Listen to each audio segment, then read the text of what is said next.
when the lane moving fast. Let them all cross. If they hate, then let them hate and make a bigger boss. Hey guys, before we jump into the episode, I want to let you know it's brought to you by the National Motor Freight Traffic Association. Do you ship LTL freight? Then you need to be ready for July 19th. Major changes are coming to the NMFC, classification shifts, density-based reclassifications, and more.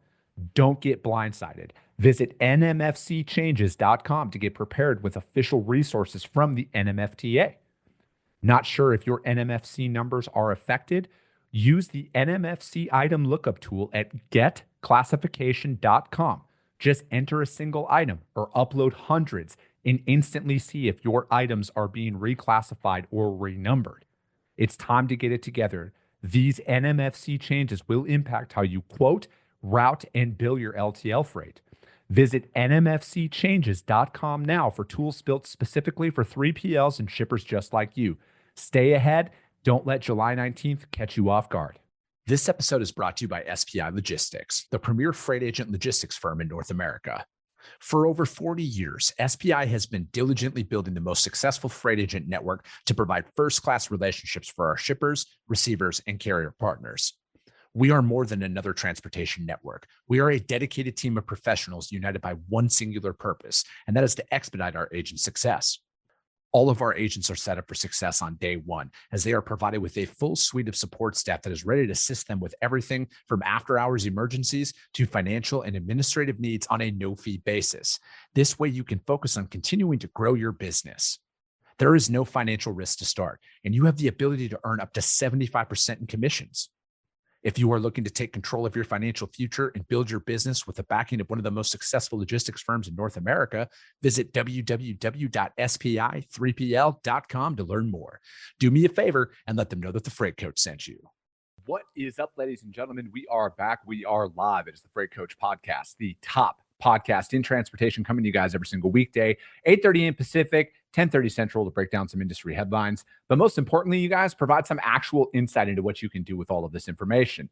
If this is your first time tuning in, welcome. This is the real side of freight, ladies and gentlemen. And I say that before every single show. And what I mean by that is I only speak with transportation professionals, because at the end of the day, you guys, I want to talk to the right individuals who have done what you're looking to do or who are currently doing what you're trying to achieve, so you can take that information, apply it, utilize it, and see a meaningful difference in your business and your life.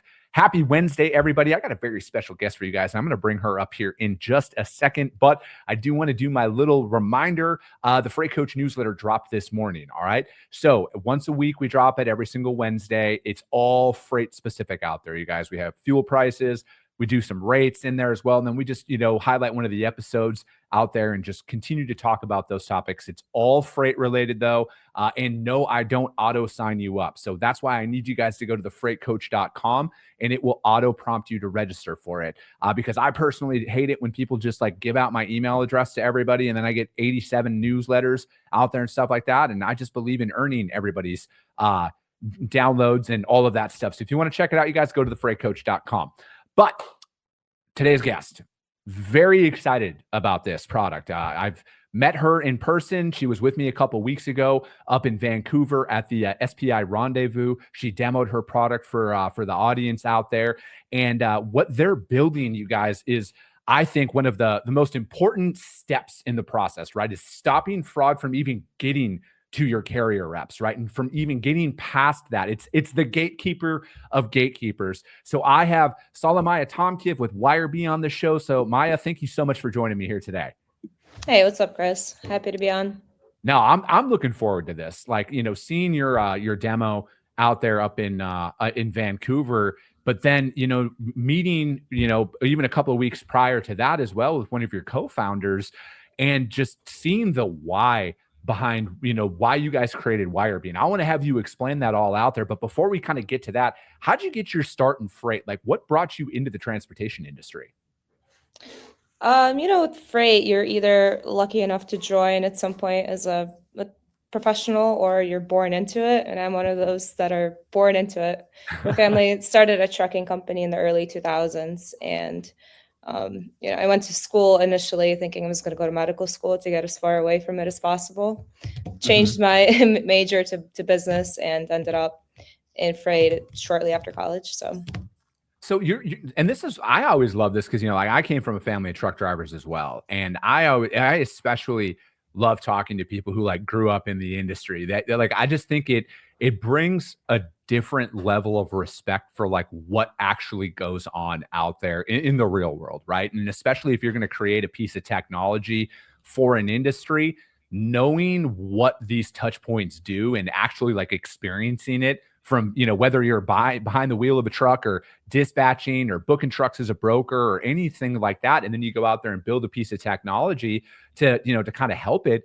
In my opinion, those are the best pieces that, and the best companies that come up are, ones that come up from the industry. They identify an issue that is going on out there, and then they create something to solve it. So what was it with WireBee where you're like, we got to attack this? So like what caused you guys to, get together and be like, all right, we're going to found WireBee and we're going to get this up and running? Sure. So as we were working on our startup with my co-founders, Andre and Alex, knowing my background in freight, and trying to position ourselves to create technology that would service the market, we were leaning towards a financial product. But as we were doing discovery and speaking with potential customers, we were hearing more and more post-COVID fraud and how it's trying to be solved for, but there are still so many gaps. And that's kind of where the light bulb moment clicked in with Andre's background in VoIP, voice over IP technology. Mm-hmm. So he has been in that industry prior for about 20 years and was one of the people that helped build the infrastructure. And so he understands caller ID spoofing and voice networks, and is probably one of the reasons that spoofing is, as a technology, is allowed. So he said, listen, guys, we need to be part of the solution. There's a way to help identify it, and I would love to bring that to the market because this fraud issue is so vast, and Mm-hmm. there are so many different things that this industry needs. So what is it like, obviously VoIP, like the voiceover and everything like that. Do you guys feel that with advancements in AI and everything, there's going to be like, that's the actual threat? It's kind of like those deep fakes that are kind of going on out there. And is this one of those things where with your guys' product, again, it's all about stopping it from getting down to the desk level? Is that, is that an angle you guys are trying to take where it's like, hey, we want to have a tool that's out there that stops any of that stuff, the AI voiceovers and everything, from even getting in? In part, yes. So what we're trying to do is give you, the freight brokers, the carrier sales reps, all the tools you need to, like you said in the beginning, to have some kind of a protection before you even talk to the carrier, to the vendors. So it's, who are you talking to before you send that load out? Mm-hmm. We believe that the phone systems, voice over IP systems are great, but they're not designed for the logistics industry.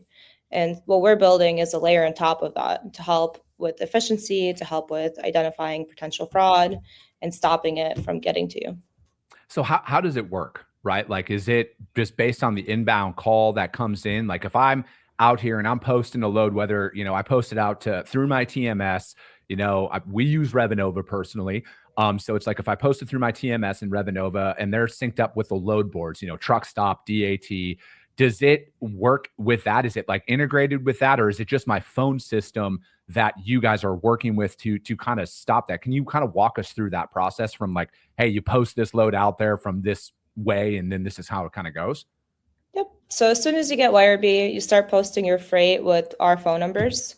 And so we take the calls, we intake them, we process the call, find out who's calling you, the shipment they're calling about, and then pass the calls on to your phone system. But we're in the call the whole time. And that allows us to identify at the very beginning whether or not that call has any potential of being spoofed. The only way to find out if a call is being faked, a caller ID spoofing, is in real time if you're in the call flow. And that is the differentiation for WireBee with caller ID spoofing is we are in the call flow and we could tell you in real time whether there's some kind of possibility of spoofing. So once that goes through, we integrate with tools like onboarding tools like the car or Highway, and we pull your personal criteria to see whether that carrier meets your standards in the first place. Mm-hmm. So are you guys out there, when this is, are you guys like checking, like, is it like a geofence? Like, I'm just saying, like, are you identifying like, hey, these guys are clearly in a call center in some country that is halfway around the world. They are not here in the United States, or, they're not in Canada, or they're not in Mexico or something like that. Are those layers of security? Because I feel like that's one of those things now where, if you're out there paying attention to any of the fraud talk that's going on is that there's like these call centers, whether it's in the Eastern Europe or the Middle East and stuff like that, that are, hey, we want to stop that from coming in, because they go in, they buy up a bunch of MCs, and then they falsely represent that they have actual capacity. So is that like a security layer that comes in? Because I know like that's a big point of concern for a lot of people out there. Sure. So because of the way that phone systems are now, it's really hard to pin down exactly the location of where the call is coming from. And if someone tells you that they're doing that, I'm not sure that that's a real solution. Okay. But we do identify call faking. So if someone is trying to pretend to have your phone number, we could tell you in real time, hey, someone is faking Chris Jolly's number. Mm-hmm. And here's a way to try to stop it. So we'll hang up, we'll call back. And of course, if the call doesn't go through to you, Chris, someone's faking your caller ID. The next thing is that we're system-wide, we're showing all the calls identified with different carriers. So, if you don't want to work with a dispatch service, you want to know the driver, well, we'll tell you, hey, this phone number is affiliated with 15 different MCs. You need to do further investigation before you book that truck. Okay. Yeah, that was literally my follow-up question, Maya. Is just how do you go out there and identify when some of these phone numbers are associated with 15, 20, 30 different MCs? And, and then on top of that too, like the email addresses, like that same thing with a lot of these dispatch services. And again, I'm not here to say dispatch services are good or bad or indifferent. I'm impartial on it. But again, when you're representing 20 different carriers out there from a certain capacity, like I want to know that, right? Because how do I know that the truck you're telling me is going to be there is the actual truck that you sent in to get set up? Because again, I'm not accusing anybody of anything, but I actually broker freight, and I've actually seen this happen and heard this happen on the phone. Oh, just try this MC, see if they can get set up, because then we'll just have them run under that authority. And that is highly illegal, ladies and gentlemen out there. So those are very real conversations that happen in the real world. Right. And that's part of the solution too. Brokerage companies need to really do a good job with teaching their sales reps. Those are the questions you ask. And if that's the answer you're getting, talk to your manager, or do not book that dispatcher. Do not book that truck if they're telling you that they're running under multiple MCs.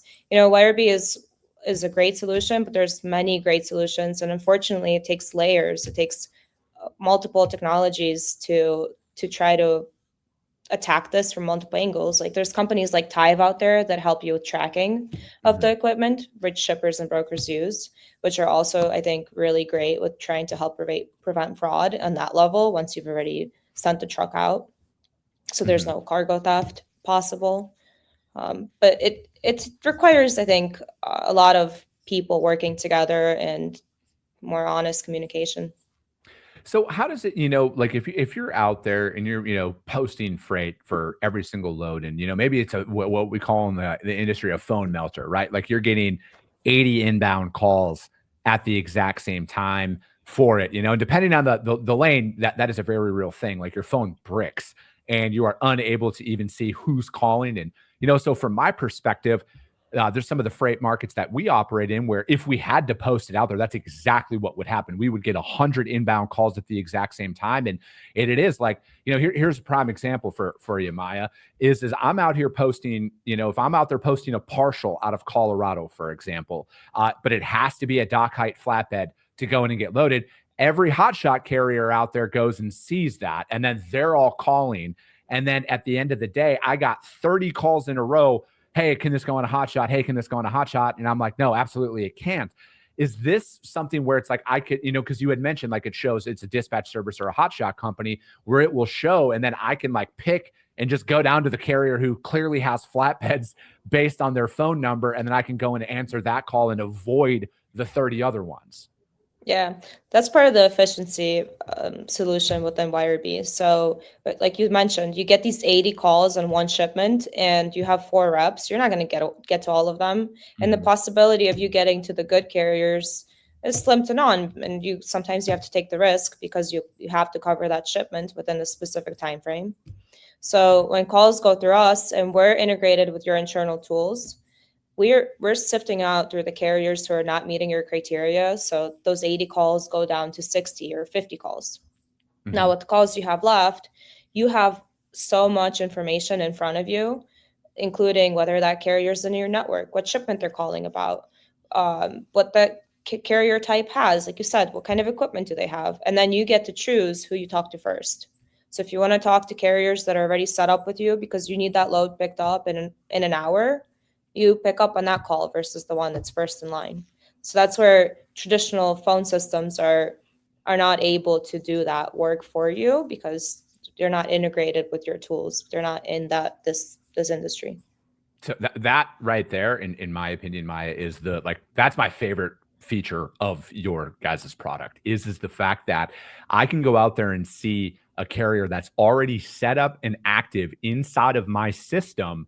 Because again, when you're in that real time, like great example there, it's a hot shipment. It has to pick up in an hour. You do not want to go through the setup process with the carrier in that moment. If you know that, hey, this other caller in the queue is set up, they're active, and heck, you probably recognize their MC. You've worked with them personally in the past. I'm going to want to snag that call over all of the rest of them in that moment. And especially if they've hauled that specific lane for you in the past or that specific shipper they've loaded there's that familiarity that comes along with it. So it's like from my perspective, that to me as a broker, my honest opinion is like my favorite feature of what you guys have out there is to be able to pull that, because real life example, we just went through that last week. We had a hot shipment that had to pick up. None of our regulars were in the area, and we had to go out there and test the open market and see. And it was like boom, boom, boom. All of these carriers that hot shot, not set up, fraudulent alerts, unresolved claim issues. And it's just like, did we miss the right carrier? Like we got it covered, but like, did we miss a carrier that was calling in that we didn't think to reach out to in the moment, that was set up, that was vetted, that had experience with that shipper in the past? Because it is always about that familiarity. And I say this all the time. The only way to actually fight fraud, outside of like, using a tool like WireBee, but the only way to actually fight fraud is to use that same trucking company time and time again that is legitimate, that picks up on time, that delivers on time, that sends you photos, gives you some updates, communicates really well. That's the only real way that you're going to fight it out there. So it's like in those moments, because again, I always want to talk about the human nature and the human emotion of you got a last second load. It's for a newer customer or your best customer out there. There's emotions that come with it, and you just want to find coverage for it. You might not think in that moment, hey, let me go call these 8 other people that have done that for me, because again, human emotions come in. So you naturally go out and you post that out there on the load board, and then you find yourself in a situation like that, right? Where it's like you're missing out on the right carrier for that load by not utilizing a tool like this. Yeah, so we kind of put these safeguards in place so you don't, in that moment, take the wrong call. And on top of that, because we're collecting load level data, you're able to, in downtime, you're able to call these carriers back, some of the ones maybe you're not getting to, maybe they're not on your network, you don't want to talk to them in the moment, but you call them back, and that's where you start to develop the relationship where, you might have a lane, you don't have that many carriers to choose from. You go back in our system, you see all the people that inquired, and now you could talk to them, off hot hours, peak hours of trying to sell freight. So how are you guys really with advanced, because like anytime a solution comes up, obviously, the thing about criminals and fraudsters is they will always find a way, like they're always looking. And I think like that's the thing with like AI right now that I don't want to say scares me, but like by the time you think you're good, there's already going to be another thing, like that next iteration of stuff out there. But as long as we are operating in a phone-based system, which is primarily what transportation is going to be, this is one of those stopgaps that I think is it's vital, that I don't foresee it going away until, unless they develop microchips that just, give you the ability to accept freight that way. So I feel like phones is going to be one of those things that is always going to be a part of it. And I feel like that's the biggest threat to a lot of organizations out there, and trucking companies as well, right? How Sure. like I look at it from a driver's perspective, or a small fleet's perspective, like your family's trucking company out there. How do they know anybody that's calling into them is legit and they're not a double broker and stuff like that? So is this a tool that the fleet side and the trucking company side could also integrate inside of their systems to show like, hey, this is clearly one of them double brokers that are out there. This phone number is associated with 15 different broker MCs. Yeah, we have yet to develop a carrier side Okay. to our product, but it's something that we're considering for sure. Carriers go through the same issues. Carriers have the same concern. They don't always want to talk to AI, for instance. They don't always want to take a load from a new broker who hasn't been around for more than 12 months or doesn't Yep. have the right ratings. So there's a lot of due diligence that you have to train your staff to do. And when you have tools that do that due diligence for you, it just makes that process more effective, more efficient, and lets you have more meaningful conversations to book your freight. Because at the end of the day, that's all it's about. Yeah, no, I agree with that, right? And it is about developing those partnerships and people that are going to be with you to haul freight with you for the long term at the end of the Mhm. day. And I understand people have to make money. All right. Like I understand the allure of going out there to a load board and posting it and trying to find the cheapest truck every single time. And, it works right now in today's market. It does. It works in today's market because there is a surplus of capacity on the roads right now. You can't spin it any other way. There is more trucks than there is freight out there right now. But it's not always going to be this way. And are you focused on what's about to happen when capacity does tighten up? Are you going to take the time to develop these partnerships with these carriers that are out there running these lanes all the time? Like, yeah, you know what? There are some great carriers out there that run across the country. They got trucks all over the place and they are phenomenal. I shout out to ACR out of Chicago. We work with them all the time. Flatbed Conestogas. Those are the ones you guys need to reach out to. They're all over. They pick up for shippers across the country for us. But we also have really solid carriers out west here that just run Arizona, New Mexico, and California. And that's all they run. They'll run that 12 months out of the year. Those are the carriers that I want to develop, because ultimately I don't want to go to the load board every single time. Do we have to? Of course we have to. It's a phenomenal tool to utilize. But once you utilize that and you find those legitimate carriers that are doing that work, you need to be reaching out to them. That should be your first knee-jerk reaction. And every time you get a new load. But, also when you're out there developing a book of business, you're going to have more new lanes than not. You might not have a trusted carrier that's on there. So how do you know that the carrier that you are talking to is who they say they are and is going to do what they say they're going to do? Because at the end of the day, you need to have an additional security measure in place in today's market. Like, again, we could sit here and complain about it all day long, but the facts is we got to find a way to operate. We got to find a way to make this work and to outsmart those individuals and put those security measures in place. Yeah, I agree. A lot of it, I think, with time, if you've been in this industry long enough, I'm sure, Chris, you just pick up the phone and you can hear it right away if there's something fishy going on.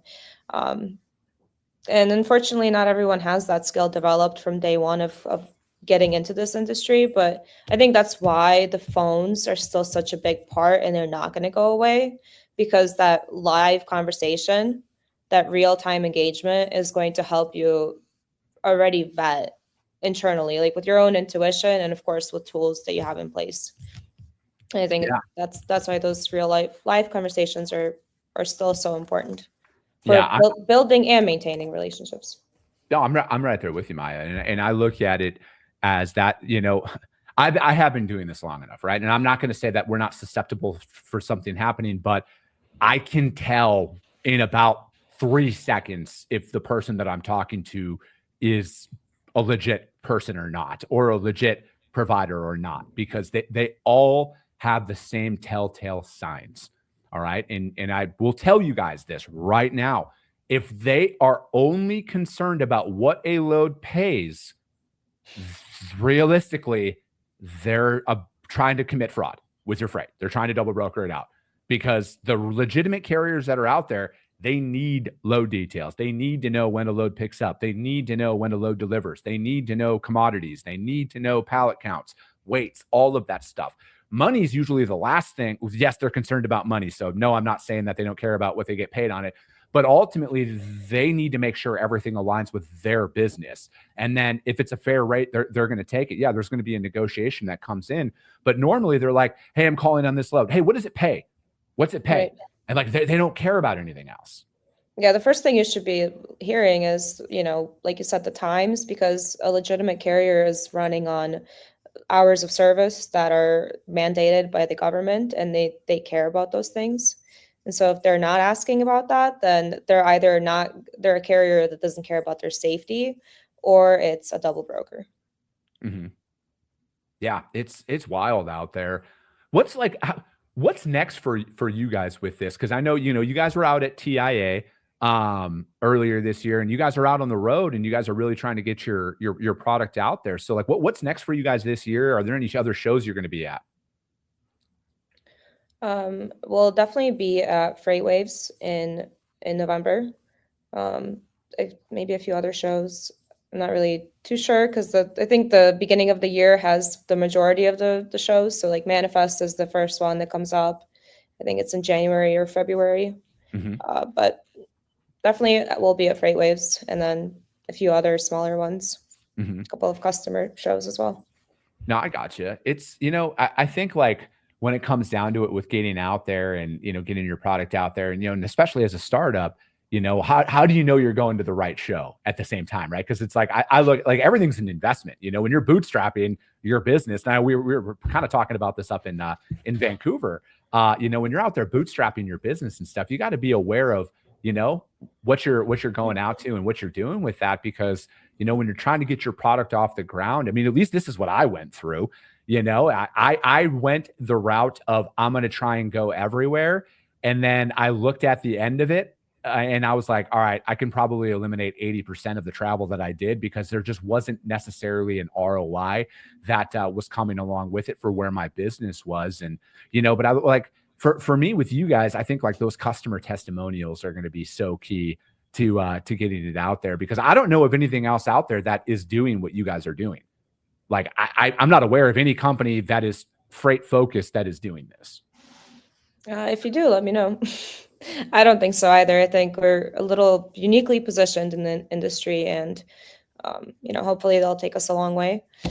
As far as shows, I think it's important to be where your customers are at, and so you actually are speaking to them face to face and listening to their needs, and that helps you develop your product further. Because realistically, if you're just sitting here and you're developing and you're working in a box, you might have great ideas, but are they needed for the time being? Do your customers get use out of it? So for us, we really try to focus on going places where our customers could meet us, and also going places where we're learning more about what's going on in the industry and what are the new things that could be prevented or helped.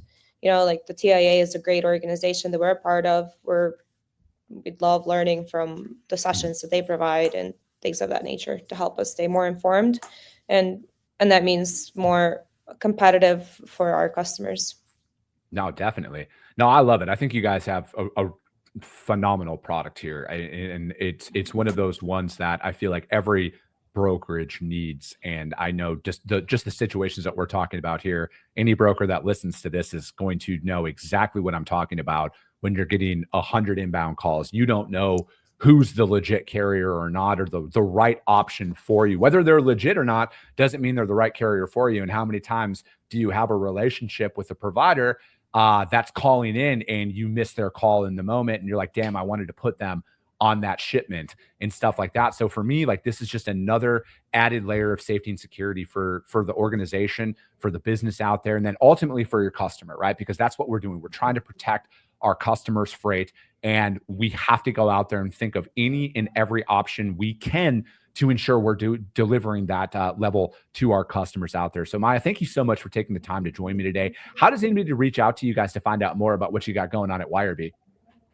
Just go to wirebee.com, fill out our form. We'll get back to you within a few hours. And we believe in our product, so we have a free trial for anyone who's interested in seeing if there's a good use case for their brokerage.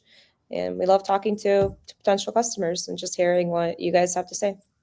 I love it. And then, so do you have to have like a phone system, or if somebody just has a cell phone and they're operating their business off of a cell phone, can they use your product like that with that? Absolutely. You could use any type of phone system or cell phone. For agnostic. Perfect. I love it. Maya, thank you so much. That is going to be it for today, ladies and gentlemen. As always, if you got value in what you heard, subscribe to the show, you guys. If you're feeling really ambitious after this one, which you should be, because they got a phenomenal tool, and you haven't ranked the show yet on iTunes or Spotify, rank the show as well, because that's how your network's going to see value. Because if you saw value, chances are they're going to see it as also. I appreciate you guys. I love you guys, and we'll be talking to you soon.